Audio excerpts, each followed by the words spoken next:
जी हाँ साथियों, एक बार फिर से मैं अपने इस YouTube परिवार रोहित सर बायोलॉजी में आप सभी का हार्दिक स्वागत करता हूँ। जैसा कि आपको पता है कि यूपी बोर्ड जो कक्षा 10 और 12 यानी इन लोगों में जो प्रैक्टिकल का डेट है वो आ चुका है। यानी 29 तारीख से लेकर के 5 तारीख तक हमारे जो मंडल है, माने कि हमारी जो बनारस मंडल है, वाराणसी मंडल है, इसके अंतर्गत आने वाले जितने डिस्ट्रिक्ट हैं सब में 29 तारीख से लेकर के 5 तारीख तक प्रैक्टिकल का डेट होने का ये तय किया गया है। तो इसको देखते हुए हम अब परीक्षा में बहुत ज़्यादा दिन नहीं रह गया है। ये बहुत इम्पोर्टेंट टॉपिक लेकर आए हैं, चौरगाव का नियम। तो ध्यान दीजिएगा, चौरगाव का नियम है क्या। तो हमारे चैनल पे जितने लोग नए हैं हमारे इस चैनल को सब्सक्राइब कर दीजिएगा, क्योंकि बोर्ड से संबंधित जितने भी इम्पोर्टेंट क्वेश्चन है बायोलॉजी के सब हम आपको प्रोवाइड करेंगे, यहाँ पे दे देंगे। आप लोग टेंशन लेने की कोई बात नहीं। और वीडियो को लास्ट तक देखिएगा। अगर समझ में आ जाए तो लाइक कर दीजिएगा, कमेंट करके बताइएगा कि समझ में आया है कि नहीं। चलिए आज देखते हैं चौरगाव का नियम। तो चौरगाव जो वैज्ञानिक है ये क्या कहते हैं। चौरगाव वैज्ञानिक जो है ये बताते हैं एडेनिन, ग्वानिन, थायमिन और साइटोसिन, यानी जो नाइट्रोजनी क्षारक होता है इसके बारे में बताएंगे। तो इन्होंने इस बात को, सबसे पहले इनका नाम है एरविन चौरगाव। इनका पूरा नाम क्या है? एरविन चौरगाव। इन्होंने 1950 ईस्वी में, कब पता है? 1950 ईस्वी में नाइट्रोजनी क्षारक जो होते हैं एडेनिन, ग्वानिन, थायमिन, साइटोसिन, यानी इसकी मात्रा जो होती है वो कितना पाया जाता है डीएनए में, वो बताएंगे। तो इनके अनुसार सबसे पहले हम देखिए नाइट्रोजनी क्षारक होते क्या है। जो नाइट्रोजनी क्षारक होता है यह एक प्रकार का आनुवांशिक कूट का कार्य करता है। यानी जो डीएनए की संरचना होता है, डबल हेलिकल संरचना होता है डीएनए का, तो इसकी अगर बात करें तो इसमें जो हो गया ये डीएनए की संरचना है। आप जानते हैं कि इसमें जो फास्फेट होता है, डीऑक्सीराइबोस शर्करा होता है, यह आपस में समांतर क्रम में जुड़े होते हैं। और जो नाइट्रोजनी क्षारक होता है, माने एडेनिन, ग्वानिन, थायमिन और साइटोसिन, ये नाइट्रोजनी क्षारक होती है। ये ए टी से जी सी से जुड़ता है। तो हम आपको बता दें, सबसे पहले अगर नाइट्रोजनी क्षारक की बात करते हैं तो नाइट्रोजनी क्षारक दो प्रकार के होते हैं। यानी एक होता है प्यूरिन और दूसरा का होता है पिरिमिडिन। आपसे क्यों पूछे नाइट्रोजनी क्षारक कितने प्रकार का होता है, तो आप कहेंगे प्यूरिन और पिरिमिडिन होता है। तो ध्यान दीजिएगा, प्यूरिन के अंतर्गत आता है एडेनिन, क्या आता है? एडेनिन आता है, ग्वानिन आता है और यूरेसिल आता है। ये प्यूरिन के अंतर्गत नाइट्रोजनी क्षारक है। जबकि पिरिमिडिन के अंतर्गत क्या आता है?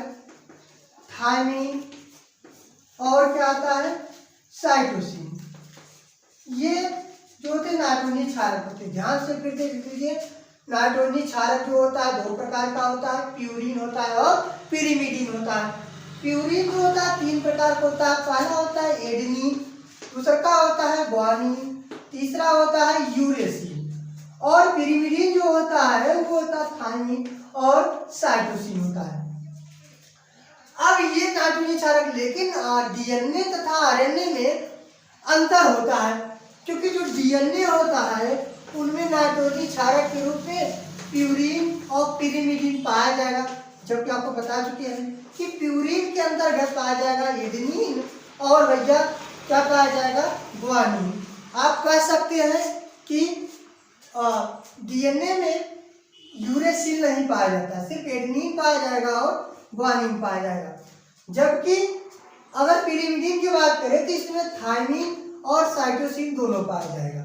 इनमें एडेनिन, ग्वानिन, थायमिन और साइटोसिन। जबकि आरएनए की बात करते हैं, आरएनए में नाइट्रोजनी क्षारक के रूप में यानी प्यूरिन होगा और क्या होगा? पिरिमिडिन होगा।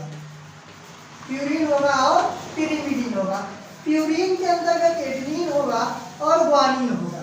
एडेनिन होगा और ग्वानिन होगा, और इसमें जो होगा थायमिन नहीं पाया जाएगा। इसमें जो होगा आरएनए में थायमिन नहीं पाया जाता है, यूरेसिल और साइटोसिन पाया जाता है। फिर से एक बार सुन लीजिए, डीएनए में एडेनिन, ग्वानिन, थायमिन, साइटोसिन नामक नाइट्रोजन क्षारक पाया जाता है, जबकि आरएनए में थायमिन का स्थान पे यूरेसिल पाया जाता है। अब ध्यान देखते हैं कि चार्वाक जो एरविल चार्वाक जी है ये क्या कहते हैं।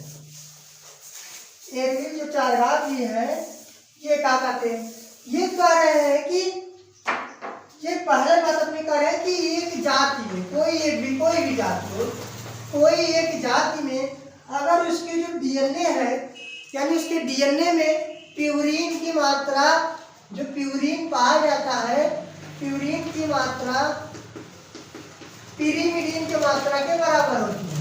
यानी ये क्या कह रहे हैं, पिरीमिडीन के मात्रा के बराबर होती है। क्या होती है, बराबर होती है।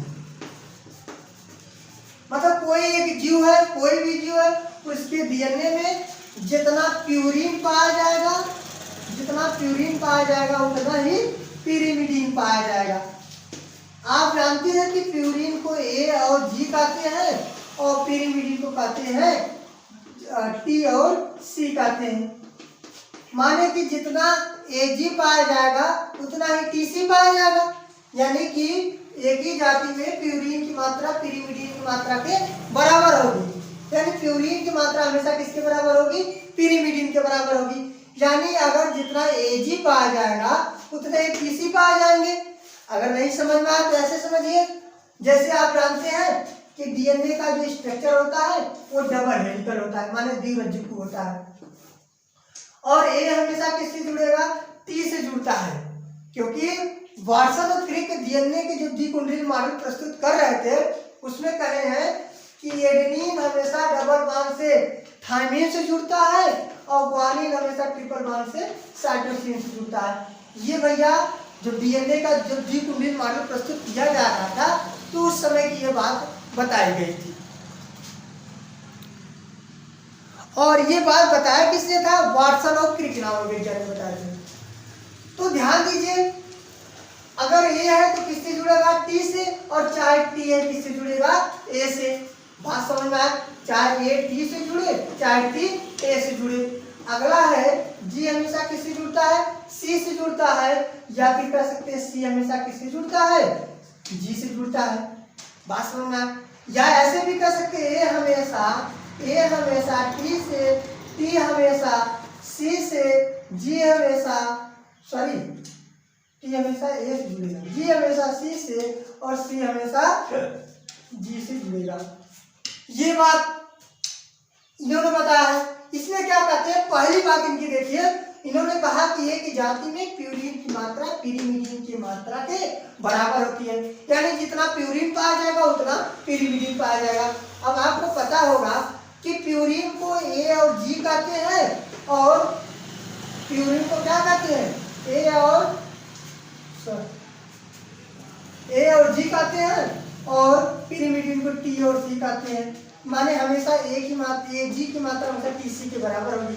चलिए काउंट करते हैं कि प्यूरिन की मात्रा पिरीमिडीन की मात्रा के बराबर है या नहीं है, क्योंकि अगर नहीं रहेगा तो इनका नियम गलत है। अगर ये बात सही होगा तो ये जो चार्वाक वैज्ञानिक है ये बात सत्य कहा है। चलिए काउंट करते हैं। पहले हम देखते हैं ए और जी।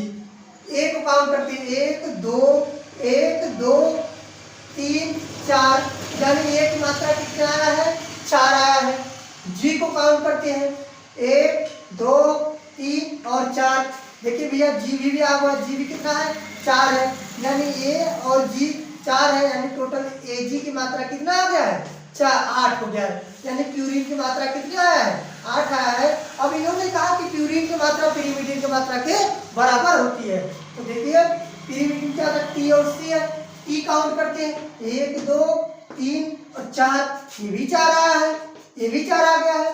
और काउंट करते हैं कि सी का मात्रा कितना है, तो देखिए 1 2 3 और 4, यानी 4 ये भी हो गया, टोटल 8 हो गया। तो ये बात इनकी सत्य है कि प्यूरिन की मात्रा हमेशा पिरीमिडीन की मात्रा के बराबर होती है। बात समझ में आया कि नहीं? यानी चारवाक नामक वैज्ञानिक ने कहते हैं कि समान जाति के, यानी एक जाति है उसके अंदर प्यूरिन की मात्रा हमेशा पिरीमिडीन की मात्रा के बराबर होती है। पहली बात इनकी समझ में आया। यानी हम ऐसे भी कह सकते हैं कि इनके अनुसार, चारवाक नामक वैज्ञानिक के अनुसार प्यूरिन की मात्रा हमेशा पिरीमिडीन के बराबर होती है। यानी इन्होंने पहली बात क्या कहा? प्यूरिन की मात्रा हमेशा पिरीमिडीन की मात्रा के बराबर होती है। ये पहली बात है। दूसरी बात इन्होंने क्या कहा है कि ए की मात्रा, माने ए हमेशा किससे जुड़ता था? टी से। जी हमेशा किससे जुड़ता है? सी से जुड़ता है। तो जितना एडेनिन होगा उतने थायमिन होने चाहिए, जितने ग्वानिन होंगे उतने साइटोसिन होने चाहिए। ये इन्होंने बात कह दिया। चलिए देखते हैं। एडेनिन की मात्रा हमेशा थायमिन के बराबर होती है। चलिए काउंट करते हैं। 1 2 3 और 4। एडेनिन बराबर कितना आया? 4। थायमिन देखते हैं। 1 2 3 और 4, माने ये भी कितना आ गया? 4 आ गया। थायमिन भी कितना आया है? 4। यानी दूसरी बात इनकी सही है। उन्होंने कहा एडेनिन की मात्रा हमेशा थायमिन के बराबर होती है। एडेनिन की मात्रा, एडेनिन बराबर थायमिन, ये बात तो सत्य है। अगला देखिए इन्होंने बात क्या कहा। अगली बात इन्होंने कहा है कि ग्वानिन की मात्रा हमेशा साइटोसिन के बराबर होती है। ग्वानिन की मात्रा हमेशा साइटोसिन के बराबर होती है। यानी जितना ग्वानिन पाया जाएगा किसी डीएस डीएनए में, माने कोई डीएस माने होता है डबल स्ट्रैंड। डी का मतलब क्या होता है? डबल होता है। एस का मतलब क्या होता है? स्ट्रैंड होता है। माने किसी डबल का मतलब क्या होता है? द्वि स्ट्रैंड का मतलब होता है रज्जिक। यानी किसी द्विरज्जिकी में, जो द्विरज्जिकी डीएनए है उसमें जितना प्यूरिन पाया जाएगा उतना ही पिरीमिडीन पाया जाएगा, जितना एडेनिन पाया जाएगा उतना ही ग्वानिन पाया जाएगा, और जितना साइटोसिन पाया जाता है उतना ही ग्वानिन पाया जाएगा। तो ग्वानिन की मात्रा 1 2 3 और 4, ग्वानिन भी 4 आया है। और साइटोसिन को देखते हैं 1 2 3 और 4 साइटोसिन भी है। यानी हमेशा एडेनिन की मात्रा थायमिन के बराबर, ग्वानिन की मात्रा साइटोसिन के बराबर, या ऐसे भी कह सकते हैं प्यूरिन की मात्रा पिरीमिडीन के बराबर होती है। अब अगर यह बात आपको समझ में आया है तो हम आपको कुछ न्यूमेरिकल हल करवाते हैं। कुछ न्यूमेरिकल इससे अंतर्गत है, इसके अंतर्गत कुछ न्यूमेरिकल है तो उसको हल करते हैं। तो आप हमेशा अपने दिमाग में क्या रखेंगे? फिर से देख लीजिए कि एडेनिन की मात्रा हमेशा थायमिन की मात्रा के बराबर होती है, ग्वानिन की मात्रा हमेशा साइटोसिन के बराबर होती है। ये हमेशा दिमाग में रख लीजिए। तो पहला प्रश्न आपसे क्या पूछा जाए कि यदि किसी डीएस डीएनए में, यदि किसी डीएस डीएनए में एडेनिन की मात्रा, ध्यान दीजिएगा, डीएनए में एडेनिन की मात्रा दिया हुआ है 15%। कितना दिया है? 15%। माने कोई डबल स्ट्रैंड डीएनए है उसके अंतर्गत एडेनिन की मात्रा आपको 15% दे दिया है। तो पूछ रहा है 15% है तो थायमिन की मात्रा ज्ञात कीजिए। थायमिन की मात्रा ज्ञात कीजिए, यानी ध्यान दीजिए, ज्ञात कीजिए। तो आप ध्यान दीजिए कि कह रहा है कि एडेनिन 15 दिया है तो थायमिन बताइए कि किसी डीएनए में कितना होगा। तो आप हमेशा याद रखिएगा कि चारवाक जी ने यह बताया था हमेशा A बराबर T होता है, G बराबर हमेशा C होता है। ये बात आप मत भूलिए, ठीक है। तो आप तुरंत फिर से आप एक बार न्यूमेरिकल पढ़िए। एडेनिन की मात्रा अगर आपको 15% दिया है तो आप थायमिन की मात्रा बताइए। तो तुरंत चले जाइए कि एडेनिन की मात्रा हमेशा थायमिन के बराबर होती है, यानी जितना एडेनिन पाया जाएगा उतना ही थायमिन पाया जाएगा। तो आप कहेंगे A बराबर अगर 15% है तो T बराबर 15% ही होगा। ये देखिए उत्तर ऐसे समझ में आ गया कि नहीं? बात समझ में आया? अब देखिए अगर न्यूमेरिकल यही चेंज कर देता है, अगर यही प्रश्न को चेंज कर देता है, वो फिर प्रश्न आपसे करता है कि यदि किसी डीएनए में अगर किसी दिए डीएनए में ग्वानिन की मात्रा, किसकी मात्रा, ग्वानिन की मात्रा अगर यदि आपको 20% है तो साइटोसिन की मात्रा ज्ञात कीजिए, तो साइटोसिन की मात्रा ज्ञात कीजिए। तो आप कहेंगे कि भैया अगर ग्वानिन हमको दिया है 20%, तो साइटोसिन ज्ञात करने के लिए सबसे पहले ध्यान देंगे कि जितना ग्वानिन होगा उतना ही साइटोसिन होगा। यानी अगर ग्वानिन बराबर 20 है तो साइटोसिन बराबर 20% ही होगा। ये आपका क्या हो जाएगा, आंसर हो जाएगा। बात समझ में आया? अब ये तो था एक, अगर उसके बराबर होता था तो हमको बता देते थे। लेकिन अगर इसके विपरीत प्रश्न पूछा जाए कि यदि किसी दिए डीएनए में, मान लो कोई डबल स्ट्रैंड ऐसे डीएनए है, इसके अंतर्गत कहा गया है कि अगर ग्वानिन की मात्रा 20% है, अगर ग्वानिन की मात्रा 20% है तो थायमिन की मात्रा बताइए। किसकी मात्रा पूछा है, थायमिन की मात्रा बताइए। तो आप कंफ्यूज मत होइएगा, थोड़ा सा ध्यान दीजिए। अगर कह रहा है कि ग्वानिन की मात्रा 20% है तो थायमिन की मात्रा बताइए, तो आप लिखिएगा कि ग्वानिन बराबर 20% और थायमिन हमको ज्ञात करना है। तो आप ध्यान दीजिए, ये जितना दिया होता है आप जानते हैं कि जितना ग्वानिन होगा उतना ही साइटोसिन होगा। यानी अगर ग्वानिन बराबर 20 है तो साइटोसिन बराबर कितना होगा, 20 होगा। कितना होगा, 20 होगा। यानी कि जी और सी कितना दे दिया, 20। आपको पता है कि 20 जी और सी मान ग्वानिन और साइटोसिन आपको हम पीरिमिडिन में बताते थे। यानी इनमें अगर 20 है तो ये भी 20 होगा। तो अगर 20 20 40 यानी जोड़ दीजिए, जी प्लस सी को जोड़ेंगे तो यानी 20 प्लस 20 = 40 हो जाएगा। बात समझ में आए? इनकी मात्रा कितना निकलता है, 40। यानी हमें 100 में से अगर हम 40 घटा दें, अगर 100 40 घटा दें तो कितना आ जाएगा, 60 आ जाएगा। 60 माने क्या आएगा आपका, A प्लस T दोनों आएगा, माने एडेनिन और थायमिन दोनों आएगा। तो हमें ज्ञात क्या करना है, थायमिन ज्ञात करना है। तो आप 60/2 कर दीजिए, कैंसिल कर दीजिए, T बराबर कितना उत्तर आ जाएगा, 30 उत्तर आ जाएगा। बात समझ में आए? नहीं समझ में आते एक बार फिर रिपीट करिए। अगर किसी दिए डीएनए में ग्वानिन दिया है तो आपसे अगर थायमिन पूछ रहा है तो अगर जी जितना होगा उतना ही सी होगा, क्योंकि बताए हैं कि ग्वानिन की मात्रा हमेशा साइटोसिन के बराबर होती है। तो जितना जी उतना ही सी भी होगा। तो जी प्लस सी को जोड़ेंगे तो 40 हो जाएगा। तो 40 में 100 में से घटाएंगे तो 60 होगा, और 60 में से 2 से भाग दे देंगे तो टी की मात्रा आ जाएगी। अच्छा, ये किसका मात्रा है, ये भैया एडेनिन और थायमिन दोनों की मात्रा है। अगर हमें थायमिन पूछा तो थायमिन लिखेंगे, अगर यही प्रश्न एडेनिन का था तो ए बराबर 30 लिख देते। बात समझ में आए? नहीं समझ में आए तो दूसरा का एक और न्यूमेरिकल हल कराते हैं। ध्यान दीजिएगा, अगर किसी दिए डीएनए में एडेनिन की मात्रा, किसकी मात्रा, एडेनिन की मात्रा अगर 25% दिया है तो साइटोसिन की मात्रा ज्ञात कीजिए। तो किसकी मात्रा ज्ञात करना, माने एडेनिन दिया है, ए बराबर कितना दिया है, 25 दिया है, तो किसका मात्रा ज्ञात करना है, सी का ज्ञात करना है। तो हमें पता है कि एडेनिन की मात्रा हमेशा थायमिन के बराबर होती है। यानी अगर ए 25 है तो टी भी 25% होगा।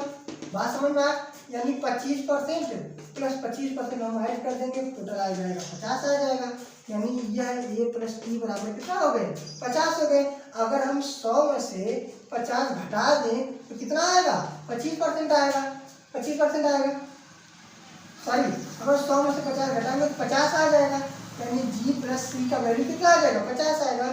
और 50 को अगर हम 2 से डिवाइड कर देंगे तो कितना परसेंट आएगा, 25 आएगा। और यही तो 25 से यही सी का मान है।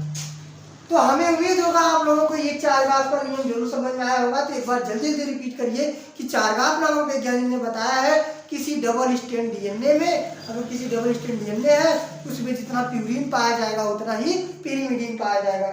साथ ही साथ एडेनिन की मात्रा हमेशा थायमिन के बराबर होती है, ग्वानिन की मात्रा हमेशा साइटोसिन की मात्रा के बराबर होती है। ये भी बात समझ में आ गई आप लोगों को। अगला जो है वो, अब अगर ए बराबर 3 है तो बी बराबर 20 होगा। यानी अगर ए अगर 20 दिए है तो आप टी भी कितना होगा, 20 होगा। अगर जी बराबर 25 दिए हैं तो सी बराबर भी 30 होगा। तो आप लोगों को अगर यह वीडियो जरूर समझ में आया होगा अगर अगर आया होगा समझ में तो कमेंट बॉक्स में जरूर बताइएगा। और साथ ही साथ एक न्यूमेरिकल भी दे रहे हैं, आप लोग कमेंट बॉक्स में इसका उत्तर लिख के भेजिएगा, तो हमें ये लगेगा कि आप लोगों को ये समझ में आया। यदि किसी डीएनए में टी की मान थायमिन जो है वो दे दिया है आपको 35% दिया है। कितना परसेंट दिया? 35% दिया है। तो अगर आपको जी का मान पूछे, माने ग्वानिन की मात्रा बताइए, तो आपका उत्तर क्या होगा, इसको आप कमेंट बॉक्स में जरूर बताइएगा। तो भैया हमें उम्मीद होगा आप लोगों के वीडियो जरूर समझ में आएगा।